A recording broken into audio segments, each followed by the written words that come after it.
Hello दोस्तों, नमस्कार। इतिहास विषय से संबंधित हम PGT previous year question paper को सॉल्व कर रहे थे। तो हमारे यहाँ पे 56 क्वेश्चन कंप्लीट हो गए थे। तो आज उससे 57 से स्टार्ट करेंगे। तो उससे पहले प्लीज़ आप लोग वीडियो को लाइक कीजिए, शेयर कीजिए, सब्सक्राइब कीजिए।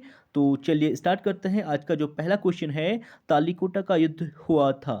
तो तालिकोटा का युद्ध जो हुआ था वो था 1565 ईस्वी में। मोस्ट इंपोर्टेंट क्वेश्चन है, सी इसका राइट आंसर हो जाएगा। आप देख सकते हैं 25 जनवरी 1565 को विजयनगर और मुस्लिम संघ के बीच तालिकोटा का युद्ध हुआ था, जिसमें विजयनगर की हार हुई थी और यहीं से मुस्लिम जो है धर्म का प्रभाव बढ़ा था।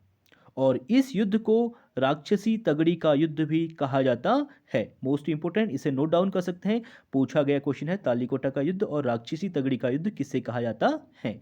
तो जहां तक संघ का प्रश्न है, इसके अंतर्गत बीजापुर हो गया, गोलकुंडा, बीदर तथा अहमदनगर थे।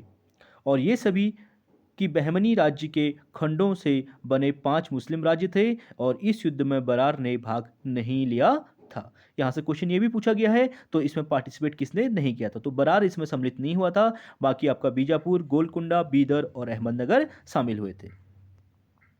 अगला क्वेश्चन है हमारा, निम्नलिखित में से किसका पीछा करते हुए चंगेज खान सिंध नदी के तट पर पहुंच गया था। तो चंगेज खान सिंध नदी के तट पर जो पीछा करते हुए पहुंचा था, जलालुद्दीन मांगबरनी का।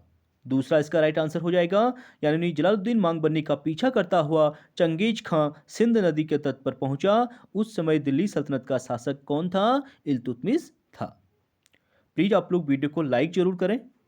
तो अगले क्वेश्चन की बात करेंगे, चांदी का टंका और तांबे का जीतल, मोस्ट इंपोर्टेंट क्वेश्चन है, प्रारंभ किया गया था। तो चांदी का टंका और तांबे का जीतल जो प्रारंभ किया था, इल्तुतमिश के द्वारा किया गया था। दूसरा इसका राइट आंसर हो जाएगा।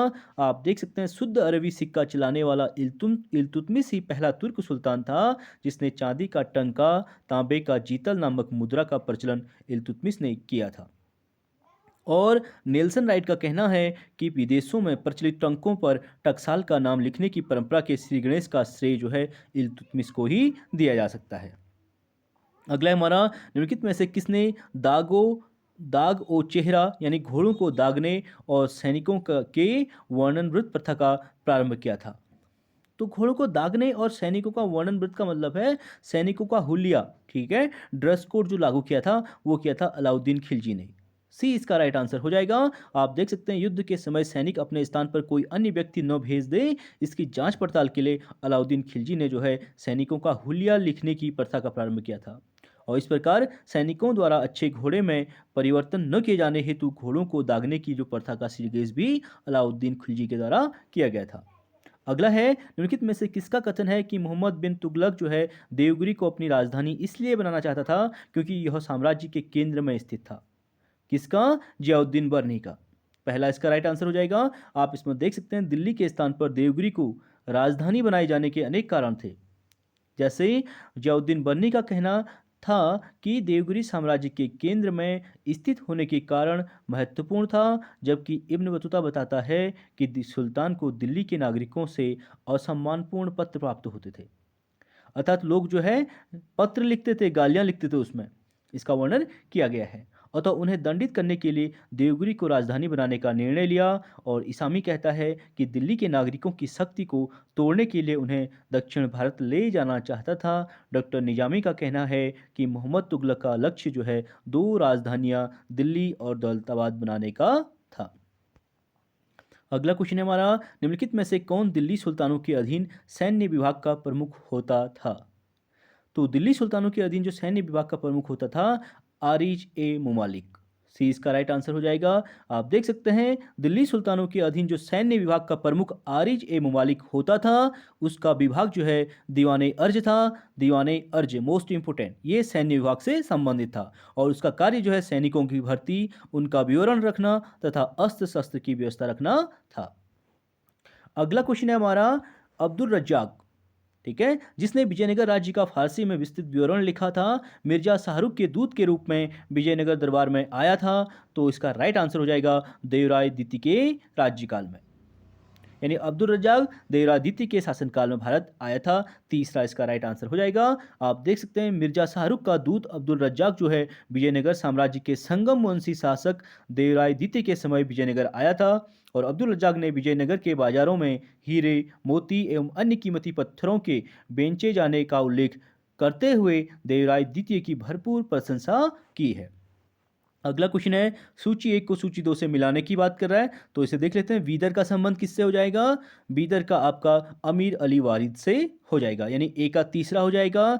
और अहमदनगर बी का हो जाएगा आपका मलिक अहमद से। बीजापुर का संबंध आपका यूसुफ आदिल शाह से। और गोलकुंडा आपको पता है गोलकुंडा का शासक जो है कुली कुतुब शाह था, यानी फोर्थ इसका राइट आंसर हो जाएगा। आप देख सकते हैं बीदर राज्य की स्थापना अमीर अली वरीद ने 1527 ईस्वी में की थी, जो वरीद शाही वंश का था। और अहमदनगर राज्य की स्थापना मलिक अहमद ने 1490 ईस्वी में की थी, ये निजाम शाही वंश का था। और बीजापुर राज्य की स्थापना यूसुफ आदिल शाह ने 1589 से 90 ईस्वी में की थी, ये आदिल शाही वंश का था। और गोलकुंडा राज्य की स्थापना कुली कुतुब साहब ने 1517 ईस्वी में की थी, ये कुतुब शाही वंश का शासक था। अगला क्वेश्चन है हमारा, अलाउद्दीन खिलजी की बाजार नियंत्रण प्रणाली व्यवस्था का प्रभारी अधिकारी कौन था? तो अलाउद्दीन खिलजी की जो बाजार नियंत्रण व्यवस्था थी उसका प्रभारी अधिकारी था आपका सहना ए मंडी। ठीक है, इंपॉर्टेंट क्वेश्चन है। सहना ए मंडी जो है उसका बाजार नियंत्रण अधिकारी था। अलाउद्दीन खिलजी की बाजार नियंत्रण व्यवस्था का प्रभारी अधिकारी जो था सहना ए मंडी था और दीवान ए अर्ज सैन्य विभाग से संबंधित था तथा आरिज ए मुमालिक इसका प्रमुख होता था। अगला क्वेश्चन है, सल्तनत काल में दार उल सफा होता था। तो सल्तनत काल में जो दार उल सफा का संबंध है आपका एक चिकित्सालय से, ठीक है, यानी वर्तमान में हॉस्पिटल। ए इसका राइट आंसर हो जाएगा। आप देख सकते हैं सल्तनत काल में दार उल सफा शाही चिकित्सालय को कहा जाता था और फिरोज शाह तुगलक ने दार उल सफा की स्थापना की थी जिसमें मुफ्त इलाज होता था। अगला है हमारा, दीवान ए अमीर कोही नामक विभाग जो कृषि से संबंधित था स्थापित किया गया था। Most important question, direct question पूछा गया है कि दीवान ए आमिर कोही का संबंध किससे है? तो किससे हो जाएगा? कृषि विभाग से। और इसका संबंध आपका एमबीटी से है, यानी मोहम्मद बिन तुगलक, ठीक है, जिसके शासनकाल में प्रजा उसको पत्रों के माध्यम से जो है गालियां लिखती थी। फोर्थ इसका राइट आंसर हो जाएगा। अगला क्वेश्चन है हमारा, आप उससे पहले इसका एक्सप्लेनेशन देख सकते हैं। दीवान ए अमीर कोही नामक विभाग जो है जो कृषि से संबंधित था की स्थापना एमबीटी यानी मोहम्मद बिन तुगलक ने की थी। इसने कृषि की उन्नति के लिए ये विभाग खोला और एक नया मंत्री पद अमीर ए कोही की नियुक्ति की थी। और मोरलैंड के अनुसार भारतीय इतिहास में पहली बार यह प्रकट हुआ कि खेती के तरीकों तथा खेती के साधनों को सुधारना भी सरकार के कर्तव्यों में आता है। और दिल्ली सल्तनत की बात करें तो एमबीटी मोहम्मद बिन तुगलक सबसे पढ़ा लिखा शासक था और यह अपनी 5 असफलताओं के लिए जाना जाता था। अगला हमारा अमीरान ए सदाह, ठीक है, अमीरान ए सादाह का उत्पीड़न करने वाला सुल्तान का नाम था। तो अमीरान ए सादाह का जो उत्पीड़न करने वाला सुल्तान था मोहम्मद बिन तुगलक ही था। तीसरा इसका राइट आंसर हो जाएगा। मोहम्मद बिन तुगलक ने अमीर ए सादाह का उत्पीड़न किया। उसने 1324 से 1351 तक दिल्ली सल्तनत पर शासन किया था। अगला है, हुसैन शाह के काल में श्रीमद् भगवत का बांग्ला भाषा में अनुवाद करने वाले व्यक्ति थे। तो हुसैन शाह के शासनकाल में श्रीमद् भगवत का बांग्ला भाषा में अनुवाद करने वाले व्यक्ति कौन थे? मालाधार बासु थे। दूसरा इसका राइट आंसर हो जाएगा। आप देख सकते हैं हुसैन शाह बंगाल का शासक के शासनकाल में मालाधार बसु ने श्रीमद् भागवत का बांग्ला भाषा में अनुवाद किया था।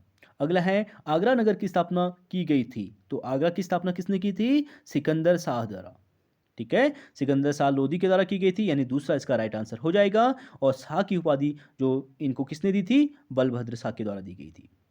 आगरा नगर की स्थापना सिकंदर शाह लोदी ने 1504 ईस्वी में की थी और इस नगर से सुल्तान इटावा, बयाना, कोल, ग्वालियर तथा धौलपुर के जागीरदारों पर अधिक प्रभावशाली रूप से नियंत्रण स्थापित कर सकता था। सुल्तान ने अपना निवास स्थान दिल्ली से आगरा में परिवर्तित कर लिया था।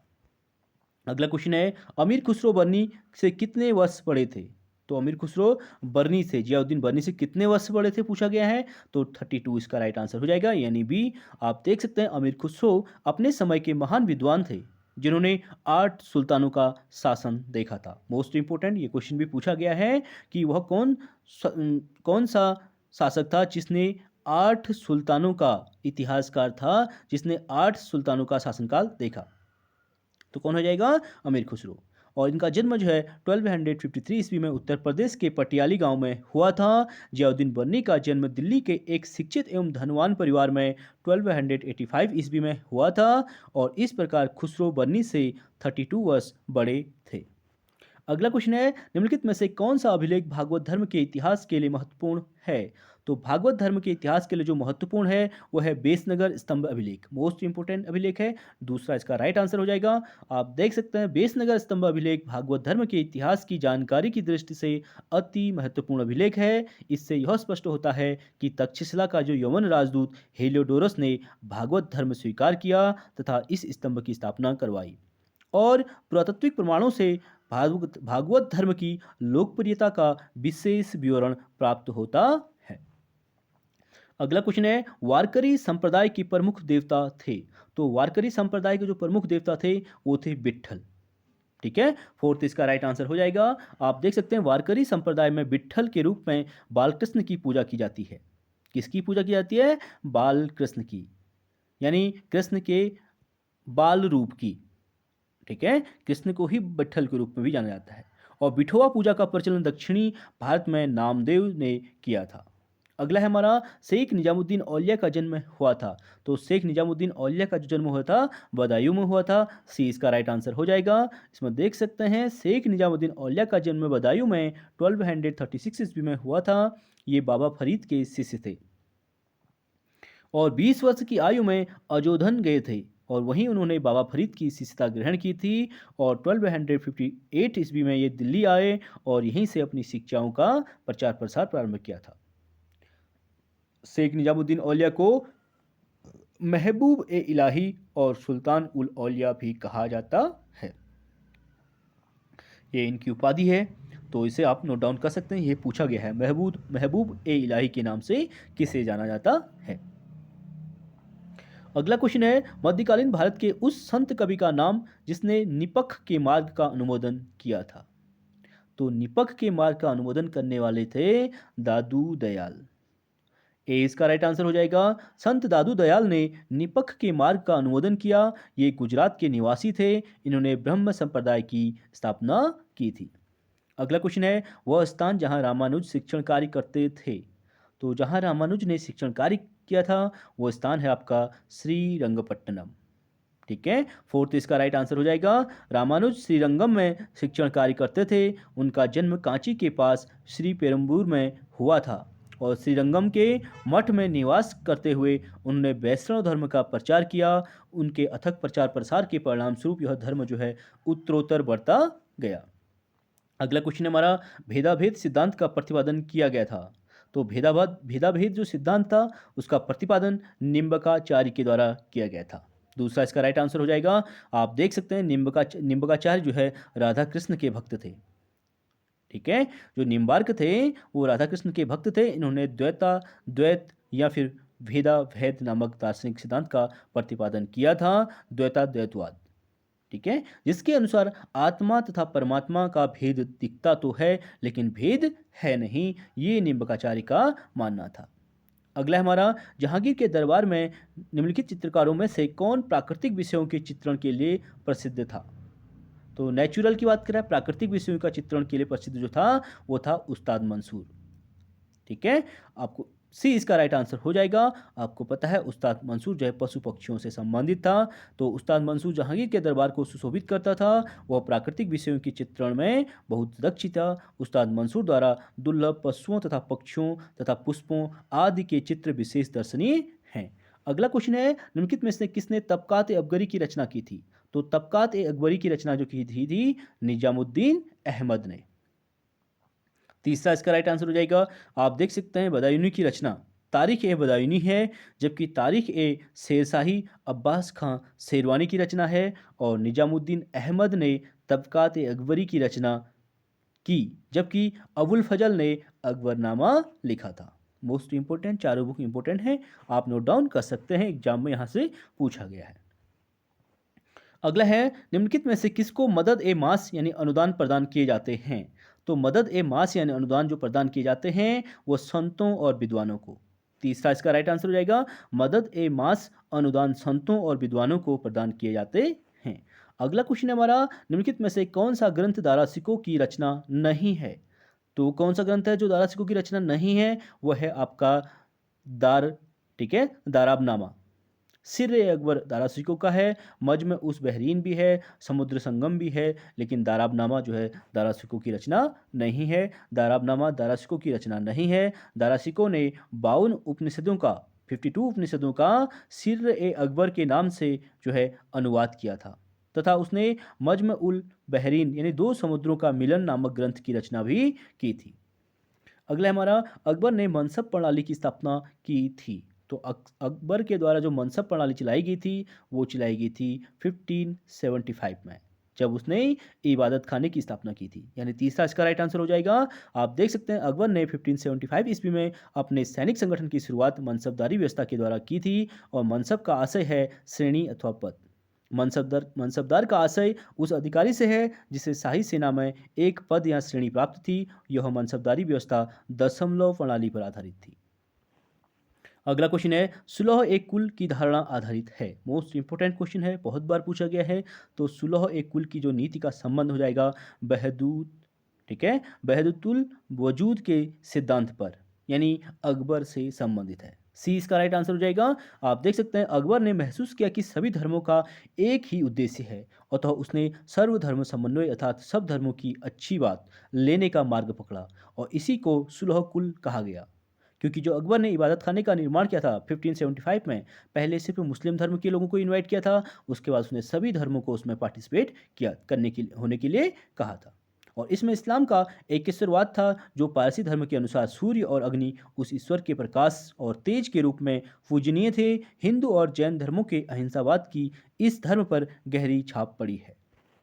अगला क्वेश्चन है हमारा, अकबर ने फतेहपुर सीकरी के इबादत खाना को गैर मुस्लिम विद्वानों के लिए खोला था। ये देखिए आगे क्वेश्चन, तो ये 1578 में खोला था, यानी इबादत खाने का निर्माण 1575 में किया था। उसके 3 साल के बाद उसने गैर मुस्लिमों यानी हिंदू, पारसी, सिख ये सभी के लिए भी इसको खोल दिया था 1578 में। 1575 में ईस्वी में अकबर द्वारा फतेहपुर सीकरी में इबादत खाने का निर्माण करवाया था, और फतेहपुर सीकरी का निर्माण अकबर ने जो है गुजरात विजय अभियान के बाद किया था। और इसमें बादशाह की अध्यक्षता में धार्मिक विषयों पर विचार विमर्श किया जाता था, जिसमें शुरुआत में सैयद शेख और उलेमा ही भाग लेते थे, किंतु 1578 ईस्वी में अकबर ने सभी धर्मावलंबियों के लिए इसके द्वार खोल दिए थे। अगला क्वेश्चन है हमारा, प्रेम वाटिका के रचनाकार था। तो प्रेम वाटिका का जो रचनाकार था वो था रस खान। फोर्थ इसका राइट आंसर हो जाएगा। आप देख सकते हैं भक्तिकालीन मुस्लिम कृष्ण भक्ति कवि रस खान, जिनका असली नाम सैयद इब्राहिम था, ने प्रेम वाटिका यानी सुजान रसखान नामक रचनाएं सवैया, कवित्व तथा दोहा छंदों में की है, और स्वामी विट्ठल नाथ के शिष्य रसखान की संपूर्ण रचना जो है व्रज भाषा में है। अगला क्वेश्चन है, अबुल फजल की रचनाओं के नाम हैं। तो अबुल फजल की रचनाएं कौन कौन सी हैं? अकबरनामा और आईने अकबरी। यानी अकबरनामा जो अबुल फजल ने लिखी थी उसका तीसरा भाग ही आईने अकबरी के नाम से जाना जाता है। ए इसका राइट आंसर हो जाएगा। आप देख सकते हैं अकबर के नवरत्नों में से एक अबुल फजल ने अकबरनामा की रचना की। आईने अकबरी भी इसी अकबरनामा ग्रंथ का एक भाग है, यानी तीसरा भाग है। और अकबरनामा के 3 भागों में पहले भाग में तैमूर से लेकर हुमायूं तक मुगल शासकों का इतिहास वर्णित है, जबकि दूसरे और तीसरे भाग में बादशाह अकबर का इतिहास का वर्णन किया गया है। अगला है हमारा, कलिलाह वो दिमना निम्नलिखित में से किस ग्रंथ का अरबी रूपांतरण है? तो कलिलाह व दिमना जो है वो पंचतंत्र का अरबी रूपांतरण है। पंचतंत्र जो है किसने लिखा था? विष्णु शर्मा ने। तीसरा इसका राइट आंसर हो जाएगा। आप देख सकते हैं कलिलाह व दिमना पंचतंत्र का अरबी रूपांतरण है, और महाभारत का फारसी अनुवाद जो है रज्मनामा नाम से किसने किया था? बदायूं ने किया था। मोस्ट इंपोर्टेंट, नोट डाउन कर सकते हैं, यहाँ से क्वेश्चन पूरा पूछा गया है और आगे भी पूछे जाने की संभावना है। टीजीटी पीजीटी के लिए 100% क्वेश्चन यहाँ से पूछे जाएंगे। अगला है, मदिरा एवं अन्य मादक द्रव्यों के प्रयोग पर निषेध लगाने वाले मुगल सम्राट का नाम था। तो मदिरा एवं जो मादक द्रव्यों के प्रयोग पर निषेध लगाने वाला जो मुगल सम्राट था वो था जहांगीर। तीसरा इसका राइट आंसर हो जाएगा मदिरा एवं अन्य मादक द्रव्यों के प्रयोग पर निषेध मुगल सम्राट जहांगीर ने अपने राज्याभिषेक की बात किए थे। जहांगीर ने 12 अध्यादेश जारी किए थे। इनमें से एक मादक द्रव्यों के निषेध से भी संबंधित था और इसमें इसने आदेश दिया था कि शराब तथा अन्य मादक वस्तुएं न तो बनाई जाएं और न ही बेची जाए। अगला क्वेश्चन है अकबर ने सर्वप्रथम दक्षिण भारत के जिस राज्य पर आक्रमण किया वह था। तो अकबर ने दक्षिण भारत के सबसे पहले जो किया था अहमदनगर में आक्रमण किया था। ठीक है, तीसरा इसका सी इसका राइट आंसर हो जाएगा। और अकबर की जो अंतिम विजय थी वो थी असीरगढ़ की विजय यानी दूसरा। अकबर ने सर्वप्रथम दक्षिण भारत के अहमदनगर राज्य पर आक्रमण किया था। उस समय वहां की जो शासिका थी चांद बीवी थी, अपने भतीजे की संरक्षिका के रूप में शासन कर रही थी। अगला हमारा निम्नलिखित में से कौन पानीपत के तृतीय युद्ध के समय पेशवा था। मोस्ट इंपोर्टेंट क्वेश्चन, पानीपत का जो तृतीय युद्ध 1761 में हुआ था उस समय वहाँ का पेशवा जो है बालाजी बाजीराव थे। ए इसका राइट आंसर हो जाएगा बालाजी बाजीराव। आप देख सकते हैं बालाजी बाजीराव पानीपत के तृतीय युद्ध के समय पेशवा था। यह युद्ध अफगानिस्तान के शासक अहमद शाह अब्दाली और मराठों के बीच 14 जनवरी 1761 में हुआ था। इस युद्ध का परिणाम यह हुआ कि इसमें मराठों की बुरी तरह पराजित हुए थे। अगला क्वेश्चन है शिवाजी के आध्यात्मिक गुरु का नाम था। तो शिवाजी के जो आध्यात्मिक गुरु थे उनका नाम था रामदास। मोस्ट इंपोर्टेंट क्वेश्चन, बहुत बार पूछा गया एग्जाम में। दूसरा इसका राइट आंसर हो जाएगा। आप देख सकते हैं शिवाजी के आध्यात्मिक गुरु समर्थ गुरु रामदास थे और दादा कोंडदेव शिवाजी के संरक्षक थे। रामदास धरकरी संप्रदाय से संबंधित थे। ये कर्मवाद पर बल देते थे। इन्होंने दासबोध नामक ग्रंथ की रचना की थी। मोस्ट इंपोर्टेंट बुक है दासबोध। अगला हमारा ब्रिटिश सरकार द्वारा रैयतवारी व्यवस्था का प्रचलन प्रारंभिक तौर पर किया गया था। तो ब्रिटिश सरकार द्वारा जो ये रैयतवारी व्यवस्था का प्रचलन प्रारंभिक तौर पर किया गया था वो है मद्रास और बम्बई। ए इसका राइट आंसर हो जाएगा। आप इसमें देख सकते हैं ब्रिटिश सरकार द्वारा रैयतवारी व्यवस्था का प्रचलन जो है मद्रास एवं बम्बई के प्रारंभिक तौर पर किया गया और इस व्यवस्था में सरकार ने किसानों से प्रत्यक्ष रूप से लगान निश्चित किया था और गांव की पैतृक अधिकारियों को स्वीकृति प्रदान करके उनकी सहायता से लगान वसूल करने की व्यवस्था की गई और इस व्यवस्था के अंतर्गत सरकार ने पैदावार का 50% लगान निर्धारित किया था। अगला क्वेश्चन हमारा कलकत्ता की स्थापना से पूर्व बंगाल में अंग्रेजों की विशालतम बस्ती थी। तो कलकत्ता की स्थापना से पूर्व जो बंगाल में अंग्रेजों की विशालतम बस्ती थी उसका नाम था हुगली। कलकत्ता नगर की स्थापना से पूर्व पूरी बंगाल में अंग्रेजों की सबसे बड़ी जो बस्ती थी उसका नाम हुगली था। अगला क्वेश्चन है सितंबर 1760 की संधि के द्वारा मीर कासिम ने निम्नलिखित में से कौन से 3 जिले ईस्ट इंडिया कंपनी को सौंपे थे। तो मीर कासिम ने किसे सौंपे थे ईस्ट इंडिया कंपनी को। वो जिले थे आपका वर्धमान, मिदनापुर और चटगांव, यानी फोर्थ इसका राइट आंसर हो जाएगा। आप इसका एक्सप्लेनेशन देख सकते हैं। अंग्रेजों ने बंगाल के नवाब मीर जाफर को हटाकर एक समझौते के तहत मीर कासिम को वहां का नवाब बनाया और इसी समझौते के अनुरूप सितंबर 1760 में एक संधि द्वारा मीर कासिम ने वर्धमान हो गया, मिदनापुर हो गया, चटगांव जो है नामक 3 जिलों की दीवानी अंग्रेजों को सौंप दी थी। अगला है बम्बई दहेज में किसे मिला था। तो बम्बई दहेज किसे मिला था। आपको पता है ब्रिटिश सम्राट चार्ल्स द्वितीय को, क्योंकि पुर्तगीज रानी थी कैथरीन उससे शादी की थी और दहेज में पुर्तगीजों ने बम्बई पूरा चार्ल्स जो है द्वितीय को दे दिया था। ए इसका राइट आंसर हो जाएगा। आप देख सकते हैं बम्बई ब्रिटिश सम्राट चार्ल्स द्वितीय को दहेज में मिली थी। 1661 ईस्वी में पुर्तगाली राजकुमारी कैथरीन का विवाह जो है चार्ल्स द्वितीय के साथ हुआ था और इसी विवाह में पुर्तगालियों ने बम्बई को जो है दहेज में दिया था और चार्ल्स ने बम्बई को 10 पाउंड वार्षिक किराया लेकर ईस्ट इंडिया कंपनी को दे दिया था। अगला क्वेश्चन है कर्नाटक युद्ध हुए थे। कर्नाटक युद्ध किनके बीच हुए थे। वो होते अंग्रेजों और फ्रांसीसियों के बीच। मोस्ट इंपोर्टेंट क्वेश्चन, तीसरा इसका राइट आंसर हो जाएगा। आप देख सकते हैं कर्नाटक युद्ध अंग्रेजों एवं फ्रांसीसियों के बीच हुआ था।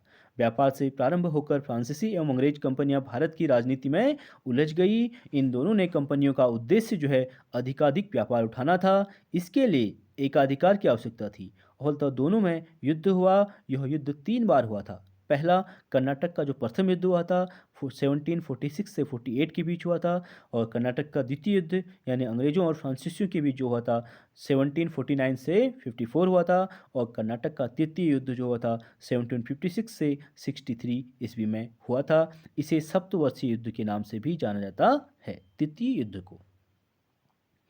अगला है हमारा, मानव के लिए एक धर्म, एक जाति और एक परमेश्वर का आह्वान किया था। मोस्ट इंपॉर्टेंट क्वेश्चन, बहुत बार पूछा गया है। तो ये कहा था श्री नारायण गुरु ने।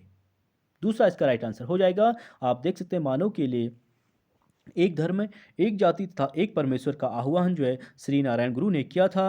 अनंतर में इनके एक शिष्य ने इस वाक्य को इस तरह सुधार मानव इस तरह जो सुधार जो है, मानव मात्र के लिए कोई धर्म नहीं, कोई जाति नहीं और कोई ईश्वर नहीं। नारायण गुरु ने जाति मीमांसा नामक पुस्तक लिखी थी। अगला है हमारा, राजा राम मोहन रॉय द्वारा प्रकाशित पत्र का नाम था। तो राजा राम मोहन रॉय ने जो प्रकाशित पुस्तक थी उसका नाम था संवाद कौमुदी। ठीक है, यानी फोर्थ इसका राइट आंसर हो जाएगा। आप देख सकते हैं संवाद कौमुदी पत्रिका का जो प्रकाशन 1821 में राजा राम मोहन रॉय ने किया था। राजा राम मोहन रॉय भारतीय नवजागरण के अग्रदूत माने जाते हैं तथा इन्हीं के प्रयासों से सती प्रथा का अंत किया गया था और जिसके लिए 1829 ईस्वी में कानून बनाया गया था। अगला क्वेश्चन है हमारा, सन 1784 में कलकत्ता में एशियाटिक सोसाइटी ऑफ बंगाल की स्थापना की गई थी। तो एशियाटिक सोसाइटी ऑफ बंगाल की स्थापना किसने की थी? सर विलियम जोन्स ने। दूसरा इसका राइट आंसर हो जाएगा।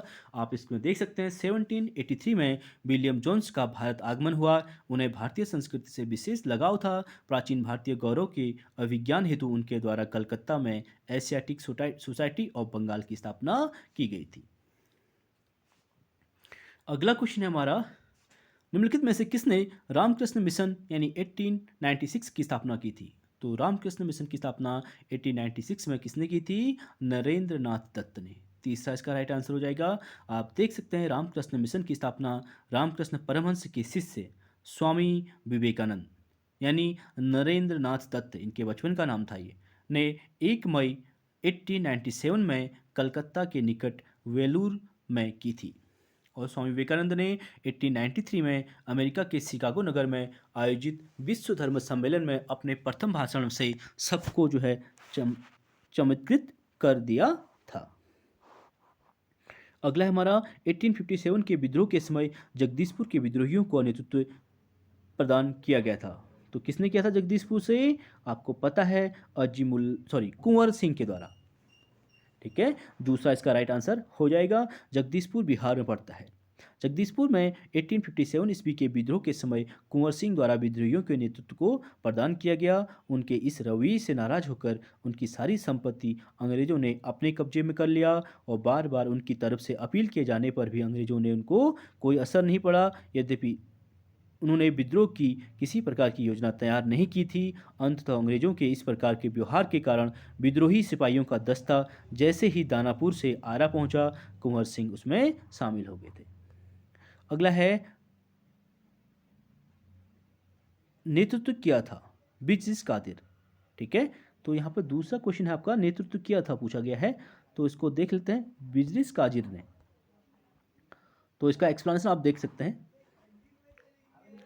जो नेतृत्व किया था बिजलिस कादिर ने। ठीक है, ए इसका राइट आंसर हो जाएगा। इसका एक्सप्लेनेशन देख सकते हैं, 1857 में लखनऊ में विद्रोह का नेतृत्व है बिरजिस कादिर ने किया था और वाजिद अली शाह अवध में अंतिम नवाब थे और बिरजिस कादिर नवाब वाजिद अली शाह का पुत्र था। उसकी मां बेगम हजरत महल ने उसे अपने संरक्षण में गद्दी पर बैठाया था तथा विद्रोह का नेतृत्व किया था, यानी बेगम हजरत महल का पुत्र है।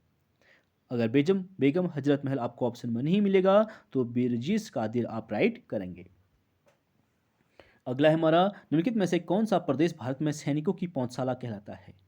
तो भारत में सैनिकों की पौधशाला जो कहलाता है अवध कहलाता है। सी इसका राइट आंसर हो जाएगा। ब्रिटिशकालीन भारत में अवध प्रांत को सैनिकों की पौधशाला कहा जाता था और बंगाल सेना का 60% भाग जो है अवध तथा उत्तरी पश्चिमी प्रांतों यानी यूपी से आता था और उसमें से अधिकतर ऊंची जाति के ब्राह्मण तथा राजपूत कुलों के सदस्य होते थे जो प्राय उस अनुशासन को स्वीकार करने को उद्यत नहीं थे। अगला है, निम्नलिखित में से किसने इंडियन नेशनल आर्मी का गठन किया था? तो इंडियन नेशनल आर्मी का जो गठन किया गया था सुभाष चंद्र बोस के द्वारा। ए इसका राइट आंसर हो जाएगा। आप देख सकते हैं आज़ाद हिंद फौज का गठन सितंबर 1942 में मोहन सिंह द्वारा किया गया था, कैप्टन मोहन सिंह के द्वारा। किंतु दिसंबर 1942 में उन्हें गिरफ्तार कर लिया गया, अतः INA का विघटन हो गया और अंततः 1943 में सुभाष चंद्र बोस ने सिंगापुर में इसका दोबारा जो है गठन किया था। अगला है गांधी जी द्वारा दांडी यात्रा प्रारंभ की गई थी। तो गांधी जी ने दांडी मार्च जो यात्रा प्रारंभ की थी वो की थी 12 मार्च 1930 को। तीसरा इसका राइट आंसर हो जाएगा। Most important question, date important है, आप नोट डाउन कर सकते हैं। 12 मार्च 1930 को महात्मा गांधी द्वारा ऐतिहासिक दांडी यात्रा की शुरुआत की गई और इस यात्रा का प्रारंभ जो है साबरमती आश्रम से हुआ था। कहाँ से हुआ था? साबरमती आश्रम से।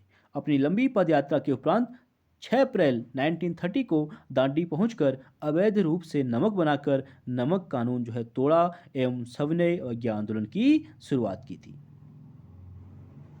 अगला है हमारा, निम्नलिखित में से कौन सा कथन जो है सही नहीं है? तो 106 का देख लेते हैं। तो इसमें फोर्थ जो है राइट नहीं है।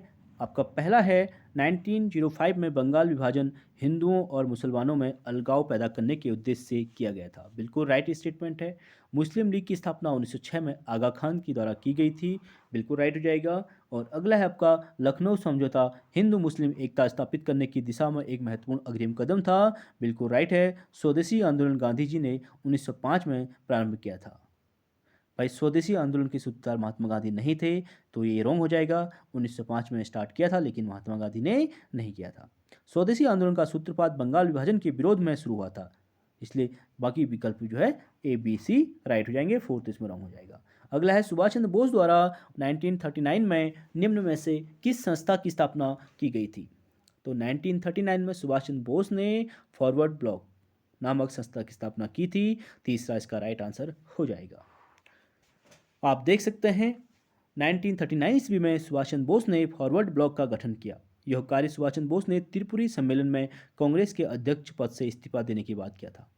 और अध्यक्ष पद से इस्तीफा क्यों दिया था? क्योंकि इन्होंने जो पराजित किया था वो पट्टाभी सीतारामैया को किया था और पट्टाभी सीतारामैया जो है महात्मा गांधी के कैंडिडेट थे, इसलिए सुभाष चंद्र बोस को जो है रिजाइन देना पड़ता है। और इस सम्मेलन का उद्देश्य साम्राज्य विरोधी तथा प्रगतिशील तत्वों को सरकार के विरोध में इकट्ठा कर भारत को आज़ादी दिलाना था।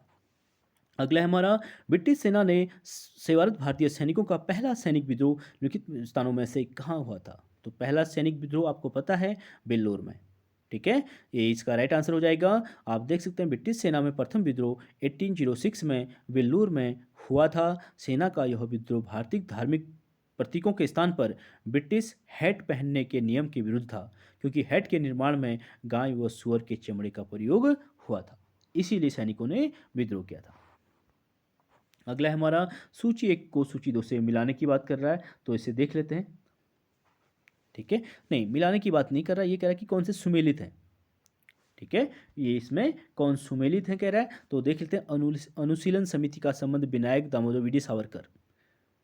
ठीक है, बिल्कुल रॉन्ग हो जाएगा भाई। अनुशीलन समिति एक क्रांतिकारी संगठन था, ये इनका संबंध नहीं है। अभिनव भारत जो है आपका BD सावरकर से है, न कि अनुशीलन समिति। तो अभिनव भारत यहाँ पे बालेंद्र कुमार घोष दिया गया है, तो ये भी रॉन्ग हो जाएगा। गदर पार्टी लाला हरदय लाल, बिल्कुल राइट है। गदर पार्टी की स्थापना 1913 में न्यूयॉर्क में लाला हरदय लाल ने की थी, तो ये राइट हो जाएगा। और डी है हिंदुस्तान सोशलिस्ट रिपब्लिकन आर्मी। ठीक है, HSRA की स्थापना सचिंद्र नाथ सन्याल और भगत सिंह ने मिलकर की थी, तो ये बिल्कुल राइट हो जाएगा, यानी C और D इसका राइट हो जाएगा।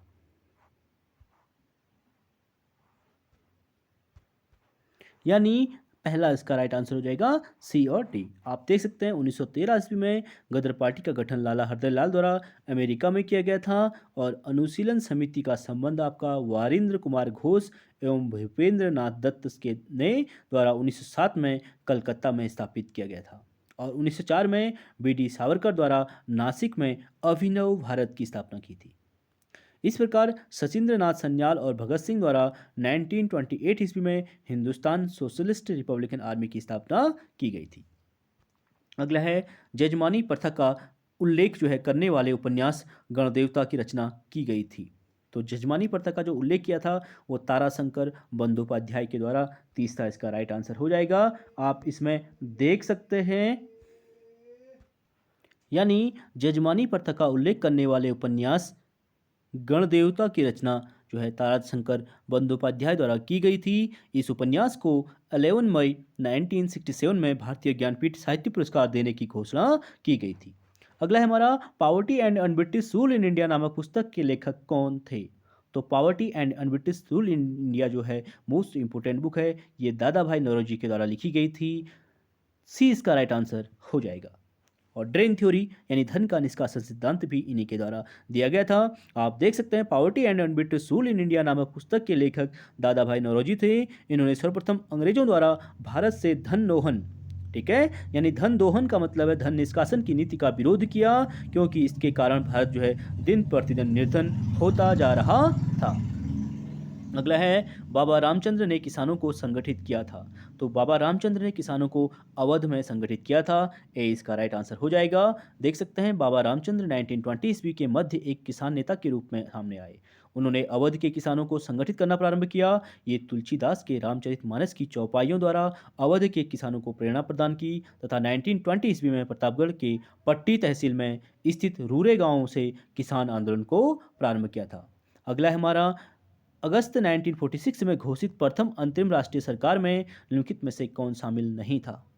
तो 1946 में जो घोषित प्रथम अंतरिम राष्ट्रीय सरकार थी उसमें शामिल नहीं थे डॉक्टर एस राधाकृष्णन। बाकी राजेंद्र प्रसाद, सी राजगोपालाचारी और जगजीवन राम का संबंध है। राधाकृष्णन का संबंध इससे नहीं है। अगस्त 1946 में घोषित प्रथम अंतरिम राष्ट्रीय सरकार में निम्न में से डॉक्टर एस राधाकृष्णन सम्मिलित नहीं थे। 2 सितंबर 1946 को पंडित जवाहरलाल नेहरू ने 12 सदस्यीय अंतरिम सरकार का गठन किया था और इसमें शामिल होने वाले कांग्रेस के सदस्य थे Pandit Nehru, doctor Rajendra Prasad, Sardar Vallabh bhai Patel, C Rajagopalachari, Aruna Asaf Ali, Sardar Baldev Singh, doctor John Mathai और Sharatchandra Bose, Syed Ali Zaheer, C S Bhabha, Jagjivan Ram, sir Shafat Ahmad. अगला है भारतीय राष्ट्रीय कांग्रेस के किस अधिवेशन में पूर्ण स्वराज के संकल्प की घोषणा की गई थी? मोस्ट इंपोर्टेंट क्वेश्चन है। तो वो था आपका लाहौर अधिवेशन 1929। दूसरा इसका राइट आंसर हो जाएगा। आप देख सकते हैं भारतीय राष्ट्रीय कांग्रेस के 31 दिसंबर 1929 ईस्वी को लाहौर के अधिवेशन में पूर्ण स्वराज्य का प्रस्ताव पारित हुआ और 26 जनवरी को स्वतंत्रता दिवस मनाया जाना निश्चित किया था। और तब से लेकर जो है 26 जनवरी को ही स्वतंत्रता दिवस 1947 यानी आज़ादी तक मनाया गया था। अगला है हमारा माउंटबेटन योजना प्रस्तुत की गई थी। तो माउंटबेटन योजना प्रस्तुत की गई थी आपका 3 जून 1947 को प्रस्तुत की गई थी। 20 का राइट आंसर हो जाएगा। आप देख सकते हैं भारत के गवर्नर जनरल लॉर्ड माउंटबेटन सभी नेताओं को राजी कर लंदन गए और ब्रिटिश सरकार की सहमति लेकर भारत आए और 3 जून 1947 को भारत विभाजन योजना अर्थात माउंटबेटन योजना प्रस्तुत की थी। अगला क्वेश्चन है हमारा भारतीय पूंजीपतियों द्वारा निम्नलिखित में से किस राष्ट्रीय आंदोलन को समर्थन दिया गया था? तो पूंजीपतियों द्वारा जो समर्थन दिया गया था वो था आपका सविनय अवज्ञा आंदोलन, क्योंकि उससे पहले पूंजीपतियों ने किसी भी आंदोलन को सपोर्ट नहीं किया था, इसीलिए ये इंपॉर्टेंट है। भारतीय पूंजीपतियों द्वारा सविनय अवज्ञा आंदोलन 1930 से 31 को समर्थन दिया था। अगला है हमारा भारतीय राष्ट्रीय आंदोलन पर लिखी गई यंग इंडिया नामक पुस्तक की रचना की गई थी। तो यंग इंडिया किसने लिखी थी? वो लिखी थी लाला लाजपत राय के द्वारा। 4th इसका राइट आंसर हो जाएगा। आप देख सकते हैं पंजाब केसरी लाला लाजपत राय की मृत्यु यानी साइमन कमीशन के विरोध करते समय 17 नवंबर 1928 में हो गई थी। और लाला लाजपत राय ने भारतीय राष्ट्रीय आंदोलन पर निम्नलिखित पुस्तकें लिखी थी, जैसे यंग इंडिया हो गया, आर्य समाज हो गया, problem of national education in India और पॉलिटिक्स फ्यूचर ऑफ इंडिया। ठीक है, लाजपत राय द्वारा वंदे मातरम, द पीपल, पंजाबी और शेरे पंजाब आदि पत्रों का भी संपादन किया था। अगला हमारा गांधी जी द्वारा आरंभ किए गए निम्नलिखित आंदोलन का सही अनुक्रम ज्ञात कीजिए। तो इसमें राइट पूछा गया है, मैच एक भी नहीं हो रहा है, तो देख लेते हैं। महात्मा गांधी दक्षिण अफ्रीका से वर्ष 1915 में भारत वापस आए और भारत में गांधी जी का प्रथम सत्याग्रह जो है 1917 में बिहार के चंपारण जिले में नील किसानों की समस्याओं के लिए हुआ था। ये पहला सत्याग्रह था। और इसके बाद अहमदाबाद के मिल मजदूरों का हड़ताल, ठीक है, 1918 के आरंभ में हुआ था और इसके पश्चात 1918 में ही खेड़ा में कृषक आंदोलन हो जाता है, जिसका नेतृत्व गांधी जी ने किया था। और 1919 में रॉलेट एक्ट के विरुद्ध गांधी जी ने सत्याग्रह चलाया था और विकल्प यहाँ पे तीसरा, चौथा, दूसरा, पहला होना चाहिए था, जो आयोग ने नहीं माना है। अगला है हमारा, किसने 1920 में बम्बई में हुए अखिल भारतीय ट्रेड यूनियन कांग्रेस के प्रथम अधिवेशन की अध्यक्षता की थी? तो ट्रेड यूनियन कांग्रेस के प्रथम अधिवेशन की अध्यक्षता 1920 में की थी लाला लाजपत राय ने। 1920 में बम्बई में स्थापित अखिल भारतीय ट्रेड यूनियन कांग्रेस की अध्यक्षता जो है लाला लाजपत राय ने की थी। इसके संस्थापक नारायण मल्हार राव जोशी थे। अखिल भारतीय ट्रेड यूनियन कांग्रेस के प्रथम महासचिव दीवान चमन लाल को नियुक्त किया गया था। अगला है हमारा क्वेश्चन, निम्नलिखित में से कौन लोकहितवादी के उपनाम से प्रसिद्ध हैं? Most important question. तो लोकहितवादी के उपनाम से जाना जाता है गोपाल हरि देशमुख को। ये इसका राइट आंसर हो जाएगा। आप देख सकते हैं लोकहितवादी उपनाम से गोपाल हरि देशमुख को जाना जाता है। इन्होंने महाराष्ट्र में समाज सुधार आंदोलन की शुरुआत की। इन्होंने जाति पाति के भेदभाव के विरोध में जाति भेद नामक पुस्तक लिखी। इन्होंने प्रभाकर नाम के एक साप्ताहिक पत्र में सामाजिक तथा राजनीतिक समस्याओं पर कई लेख लिखे। इनके लेखों का नाम सतपत्रे पड़ा। अगला क्वेश्चन है हमारा, स्वराज पार्टी की स्थापना हुई थी। तो स्वराज पार्टी की स्थापना कब की थी? 1923 में असहयोग आंदोलन गांधी जी के द्वारा वापस ले लिए जाने के विरोध में, यानी बी इसका राइट आंसर हो जाएगा। स्वराज पार्टी की स्थापना 1923 में की गई थी। CR दास इसके अध्यक्ष तथा मोतीलाल नेहरू इसके महासचिव थे, और इन दोनों के द्वारा ही इसकी पार्टी की स्थापना की गई थी। अगला है, भारत में प्रथम आम चुनाव हुए थे। तो भारत में जो पहले आम चुनाव हुए थे वो हुए थे 1951 में। मोस्ट इंपोर्टेंट क्वेश्चन, बहुत बार पूछा गया है। फोर्थ इसका राइट आंसर हो जाएगा। भारत में प्रथम आम चुनाव 1951 से 52 के बीच संपन्न हुए थे। इसमें 21 वर्ष से ऊपर के व्यक्तियों को वोट डालने का अधिकार दिया गया था। अनंतर भारतीय संविधान में 61वें संविधान संशोधन द्वारा मताधिकार की आयु की सीमा को 21 वर्ष से घटाकर कितना किया गया था? 18 वर्ष कर दिया गया था। अगला है, पाकिस्तान कब बना था? तो कब बना था पाकिस्तान? 14 अगस्त 1947 को, यानी भारत की आज़ादी से एक दिन पहले 14 अगस्त 1947 को पाकिस्तान का निर्माण हुआ, और पाकिस्तान के पहले गवर्नर जनरल मोहम्मद अली जिन्ना अर्थात प्रधानमंत्री लियाकत अली बने थे। मोहम्मद अली जिन्ना गवर्नर जनरल बनाया गया था और प्रधानमंत्री लियाकत अली को बनाया गया था। और पाकिस्तान शब्द का निर्माण जो है कैम्ब्रिज विश्वविद्यालय के एक छात्र चौधरी रहमत अली ने किया था। अगला है, निम्नलिखित में से कौन राज्य पुनर्गठन आयोग का अध्यक्ष था? तो राज्य पुनर्गठन आयोग के जो अध्यक्ष थे वो थे फजल अली। तीसरा इसका राइट आंसर हो जाएगा।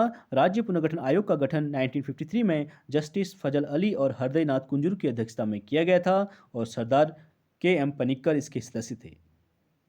इसमें भाषाई आधार पर सर्वप्रथम आंध्र प्रदेश राज्य का निर्माण किया गया था।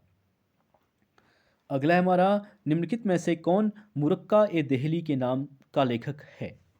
आज का अंतिम क्वेश्चन है कि मुरक्का-ए-देहली का लेखक है। तो मुरक्का-ए-देहली किसके द्वारा लिखी गई थी? वो लिखी गई थी दरगाह कुली खान के द्वारा। फोर्थ इसका राइट आंसर हो जाएगा। 18वीं शताब्दी में दक्कन के एक दर्शक दरगाह कुली खान ने नासिरुद्दीन चिराग-ए-देहली की दरगाह के विषय में मुरक्का-ए-देहली यानी दिल्ली की एल्बम में लिखा था, शेख केवल दिल्ली के ही नहीं अपितु सारे मुल्क के चिराग हैं, खास तौर से इतवार के रोज यहाँ लोगों का हुजूम आता है। ये कहा था दरगाह कुली खान ने, जिन्होंने मुरक्का-ए-देहली नामक पुस्तक लिखी थी। तो चलिए फ्रेंड्स, आज के लिए इतना ही। आई होप वीडियो आप लोगों को पसंद आई होगी। प्लीज़ वीडियो को लाइक, शेयर और सब्सक्राइब जरूर करें। बाकी नेक्स्ट क्लास में करेंगे। Thank you so much.